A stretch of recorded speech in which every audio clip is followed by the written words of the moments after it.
ที่คุณอุบลรัตน์ได้เกริ่นนำเนี่ยโพลของสำนักโพลที่ถือว่าน่าเชื่อถือมากที่สุดนะครับโดยนั้นผู้ช่วยศาสตราจารย์ดร.นพดล กนิกาที่จริงๆท่านเป็นคณะกรรมการนโยบายตำรวจแห่งชาติผู้ทรงคุณวุฒิด้วยนะครับอันนี้ก็สรุป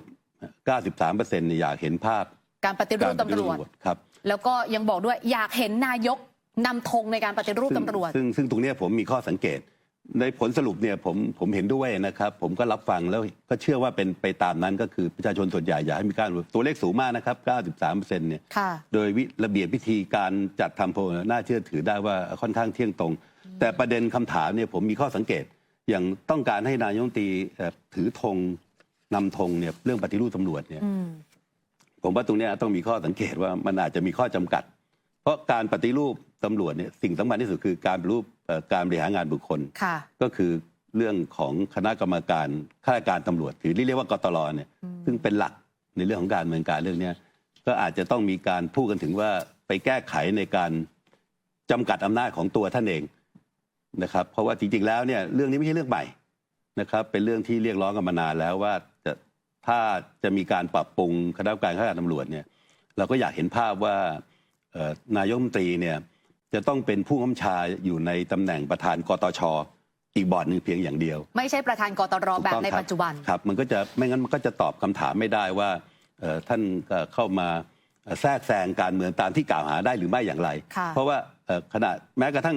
ท่านนายกเศรษฐาเข้ามาเนี่ยในช่วงแรกคุณอุทัศน์คงทราบมีข่าวเรื่องจะแต่งตั้งผู้กำกับอะไรทำนองนี้เป็นต้นเนี่ยซึ่งตรงนี้เนี่ยก็เป็นประเด็นที่คิดว่าคงได้คุยกันนะครับส่วนประเด็นที่2เนี่ยต้องการให้ผบ.ตร.เป็นผู้นำการเปลี่ยนแปลงที่ดีเนี่ยอันนี้มันก็เหมือนกับว่าถ้าไม่ถามมันก็ต้องตอบอย่างนี้แหละไม่ให้ผบ.เป็นผู้นำแล้วใครจะเป็นคนนำแต่ผมก็เรียนนะครับเท่าที่ประสบการณ์ที่ผ่านมาผบ.ตร.จะมีข้อจำกัดในการดำเนินการถูกไหมครับเพราะว่าณเวลาเนี่ยใครจะมาเป็นผบ.เนี่ยมันมาจากการแต่งตั้งโดยนายกถ้านายกไม่เสนอชื่อเนี่ยก็ไม่ได้ถูกไหมฮะเมื่อท่านนายกเสนอชื่อเนี่ยเพราะฉะนั้นการที่จะดำเนินการทำอะไรก็แล้วแต่เนี่ยสมมุติผบ.ตร.จะกล้าเสนอกฎหมายปฏิรูปตำรวจโดยบอกว่านายกไม่มาเป็นประธานกตร.ไหมมันอาจจะมีผลเรื่องของถูกต้องฉันจะกล้าหรือเปล่าครับผมแสดงว่าท่านรองเอกไม่เห็นด้วยที่นายกมีอำนาจในการใช้ดุลพินิจหยิบชื่อคนขึ้นมาให้โหวตกันเป็นผู้บัญชาการตำรวจแห่งชาติเรียนนะครับก็คือณเวลาเนี่ยผมในตัวโครงสร้างเนี่ยผมเนี่ย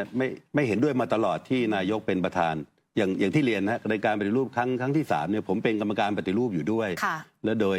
ที่เรียนว่าผมพอมีประสบการณ์บ้างนะฮะที่เคยเป็นเลขาคณะกรรมการนโยบายตำรวจแห่งชาติที่แต่งตั้งผบ.มา5 ครั้งนะครับและเป็นทำหน้าที่เลขากตร.คืออยู่มาทั้ง2 บอร์ดก็เห็นปัญหาข้อขัดข้องว่าถ้าหากให้นายกมาเป็นประธานกตร.เนี่ยมันก็จะมีข้อจำกัดในเรื่องของการพิจารณาในเรื่องการแต่งตั้งผบ.ตร.ให้เป็นไปตามระบบคุณธรรมอันนี้ก็เป็นบทพิสูจน์นะครับก็ไม่อยากจะหยิบเป็นประเด็นว่าการแต่งตั้งเมื่อปีที่แล้วเนี่ยมันเกิดอะไรขึ้นก็มีเสียงวิพากษ์วิจารณ์เหมือนกันทำไมอาวุโสอันดับที่4จึงได้ขึ้นมาเป็นผบ.ตร.ซึ่งท่านรองเอกเป็นท่านเดียวที่ไม่เห็นด้วยอันนี้ก็โดยหลักการของกฎหมายอย่างที่มีเหตุผลที่ผมได้ระบุไว้แต่อยากจะเรียนว่านี่เป็นภาพรวมนะครับเพราะว่าถ้าณเวลานี้โดยสรุปจากผมเอาโจทย์จากทางซุปเปอร์โพลซึ่งเรียนคุณอุบลรัตน์นะณเวลานี้เราก็ได้มีการพูดคุยกันโดยท่านพลตำรวจเอกวินัยทองสองซึ่งจริงๆแล้วเนี่ยนอกจากท่านเป็นกรรมการข้าราชการตำรวจผู้ทรงวุฒิอย่างผมด้วยกันเนี่ยนะครับท่านยังมีตำแหน่งเป็นนายกสมาคมตำรวจท่านก็โทรมาพูดคุยปรึกษาหารือกันแล้วก็นัดหมายไปคุยกันท่านก็บอกเอาอย่างนี้ดีไหมถ้าณเวลานี้เราจะช่วยกันทำวิกฤตเนี่ยจากวิกฤตบิ๊กต่อบิ๊กโจ๊กเนี่ยทำให้เกิดปัญหาต่างๆมากมายเนี่ยเราเอาวิกฤตมาเป็นโอกาสก็คือเราจะเสนอให้มีการปฏิรูปตำรวจเพิ่มเติมนะผมย้ำนะครับเพราะจริงๆแล้วต้องบอกว่านายกลุงตู่เนี่ยปฏิรูปมาแล้วเป็นผลของกฎหมายตำรวจปี65เราจะปฏิรูปเพิ่มเติมเพื่อที่จะทำให้เห็นภาพของการปฏิรูปตำรวจของประชาชนได้อย่างไรซึ่งณเวลานี้ก็ที่ตกลงกันเบื้องต้นนะครับท่านวินัยท่านศักดาเตชะกิงไกรซึ่งเป็นนายกสมาคมโรงเรียนในตำรวจ2 สมาคมแล้วนะครับผมในฐานะที่จริงบทบาทอีกหมวดอีกใบผมเนี่ยก็คือในฐานะผู้ที่ปรึกษาของชมรมพนักงานสอบสวนนะซึ่งเป็นบุคลากรหลักของสำนักงานตำรวจแห่งชาติเนี่ยเราก็บอกโอเคในหลักการก็วางกรอบ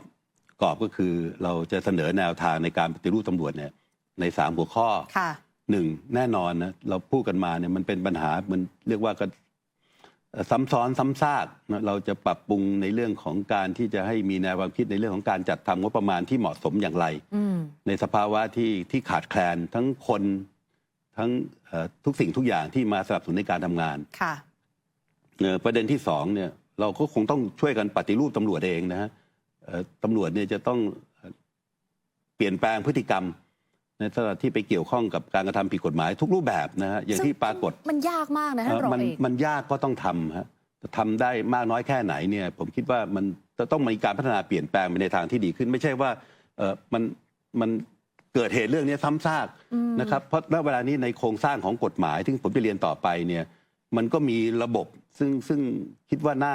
ณเวลานี้น่าจะตอบโจทย์ได้นะครับในหลายเรื่องซึ่งผมจะเรียนให้คุณทราบต่อไปเนี่ยก็คือว่าณเวลาเนี่ยในเรื่องของกฎหมายเนี่ยเราเห็นแล้วล่ะว่ามี4 เรื่องหลักๆที่เราอยากเสนอให้มีเกิดการเปลี่ยนแปลงคือเรื่องแรกเลยก็คือโครงสร้างกตล.นะครับเราก็ยืนยันหลักการใหญ่ๆก็คือเราก็อยากให้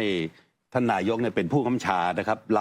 แต่ว่าเป็นอยู่ในตำแหน่งของประธานคณะกรรมการนโยบายตำรวจแห่งชาติคือประธานกทช.ถูกต้องครับส่วนประธานกตล.เนี่ยเราอยากจะเอาระบบที่ทางอัยการเขาทำก็คือเราเลือกจากอดีตผู้กำกับชาเนี่ยระดับสูงเราอาจจะเป็นท่านผบ.อดีตผบ.หรืออดีตรองผบ.นะครับเพื่อที่จะมาทำหน้าที่ตรงส่วนนี้แล้วนอกจากประธานเนี่ยองค์ประกอบอื่นเนี่ยณเวลาเนี่ยอย่างที่มีปรากฏอยู่ในปัจจุบันเนี่ยสัดส่วนมันเนี่ยกรรมการโดยตำแหน่งเนี่ยมันมากกว่ากรรมการที่มาจากการเลือกตั้ง10-6อย่างเงี้ยมันถ้าจะพูดถึงมีประเด็นมีปัญหาจะต้องไปยกมือกันมันก็แพ้กันมาตั้งแต่ก่อนเข้าประชุมแล้วเราก็มองว่าเราจะลดสัดส่วนให้เท่ากันได้ไหมอย่างเช่นสัดส่วนของกตล.ที่มาจากตำรวจจากเดิมเนี่ยมีอยู่5 คนนะก่อนหน้านี้มาลดเหลือ3 คนในสมัยผมเนี่ยกรรมการที่มาจากตำรวจคือกตรที่มาจากการเลือกตั้งของตำรวจด้วยกันถูกต้องครับมีเหลือแค่2เหลือ3ครับเหลือ3จาก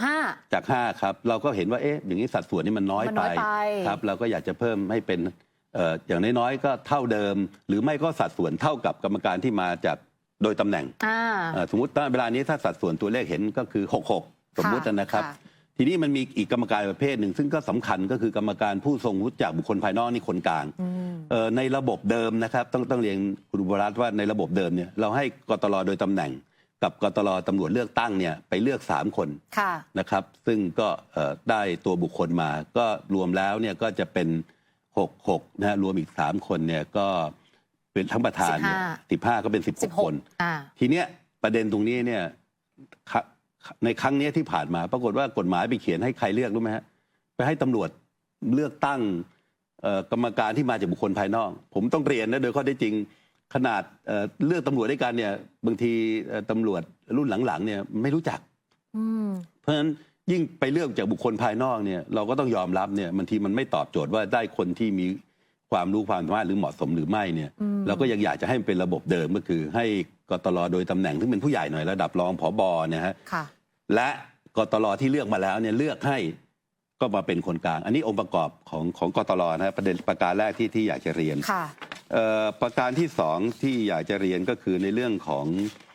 คณะกรรมการอีกคณะซึ่งมีความสำคัญแล้วมันก็จะทำให้มีการสอบทานในการ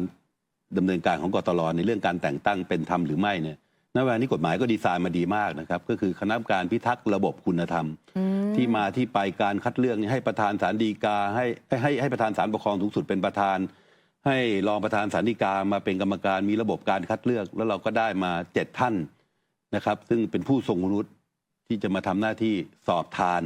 พิจารณาเรื่องถ้าตำรวจเนี่ยได้รับความเดือดร้อนจากการปฏิบัติของผู้กำกับชาการแกล้งรังแกตั้งกรรมการโยกย้ายไม่เป็นธรรมเนี่ยคณะกรรมการชุดนี้เปรียบเหมือนศาลปกครองมาทำหน้าที่ที่จะดูแลให้ความเป็นธรรมข้าการตำรวจในระบบนี้ถือว่าดีมากและเวลานี้ก็เริ่มทำงานแต่ปรากฏว่ากฎหมายเขียนขาดไปตอนปรากฏว่างานท่านมากมายก่ายกองเลยแต่ไม่ได้มีหน่วยงานที่จะรองรับมันต้องมีหน่วยงานธุรการมีเจ้าหน้าที่ที่คอยช่วยเหลือท่านมีนิติกรมีผู้ที่มีความรู้ทางด้านกฎหมายปกครองอะไรต่างๆเนี่ยซัพพอร์ตเหมือนอย่างศาลปกครองเนี่ยเขาจะมีนิติกรทางด้านนี้แต่ปรากฏเนี่ยไม่มี ซึ่งคณะกรรมการชุดนี้คือคณะกรรมการชุดที่รองโจ๊กเนี่ยไปร้อง ถูกต้อง เมื่อสัปดาห์ที่แล้ว ถูกต้องครับ ซึ่งคอนเซ็ปต์มันดีอยู่แล้ว แต่มันอาจจะมีบางส่วนที่มันต้องเติมเข้าไปให้มันค ส่ ร ว บ นนี้ ถ้วน ที่เราอยากจะเติมให้เข้าไปก็คือหน่วยงานธุรการแล้วก็เจ้าหน้าที่ที่จะรองรับ ค่ะ ไปสนับสนุนการทำงานจะทำให้การทำงานของคณะกรรมการชุดนี้มีประสิทธิภาพมากยิ่งขึ้น แล้วก็ตอบโจทย์อย่างที่กฎหมายกำหนด ยังมีหลายเรื่องนะที่ให้อำนาจคณะกรรมการชุดนี้ไว้อย่างเช่นคณะกรรมการชุดนี้ถ้าพิจารณายกตัวอย่างชุดที่รองโจ๊กไปร้องเนี่ยถ้าฟังนะครับว่าวินิจฉัยเป็นคุณกับท่านรองโจ๊กเนี่ยสามารถจะยกเลิกคำสั่งรองโจ๊กต้องกลับมาทำงานได้เลย ค่ะ นะหรือในกรณีอื่นที่แต่งตั้งโยกย้ายไม่เป็นธรรมเนี่ยนะแล้วสามารถที่จะวินิจฉัยแล้วเนี่ยผู้กำกับใช้อำนาจโดยมิชอบเนี่ยผู้กำกับผิดวินัยนะแล้วก็มีโทษถึงขนาดไล่ออกปลดออก เพราะฉะนั้นเนี่ยกระบวนการในการเมืองการต่างๆเหล่านี้มันต้องเป็นไปด้วยความละเอียดรอบคอบมีผู้มีความรู้ผู้เชี่ยวชาญเพราะฉะนั้นต้องมีหน่วยงานธุรการรองรับให้ท่านซึ่งคณะกรรมการชุดนี้ก็จะเป็นที่หวังของข้าราชการตำรวจนะครับ มาร่วมสนับสนุนท็อปนิวส์นำเสนอความจริงได้แล้ววันนี้ เพียงกดปุ่ม Super Thanks แล้วเลือกจำนวนเงินตามที่ต้องการได้เลยครับ ขอบคุณครับ